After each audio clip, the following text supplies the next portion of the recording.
So I just finished setting up the light here, and it's absolutely perfect. Would you look at that? So as you can see here, I stuck it onto the ceiling.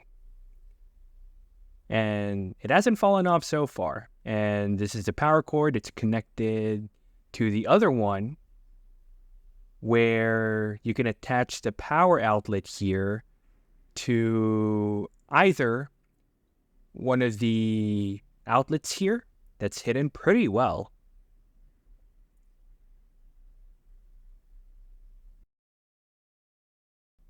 Or you could use a portable battery like this one. And it's all in one line. It's clean and it's tidy. It's easy on the eyes too. Not a lot of cords hanging around.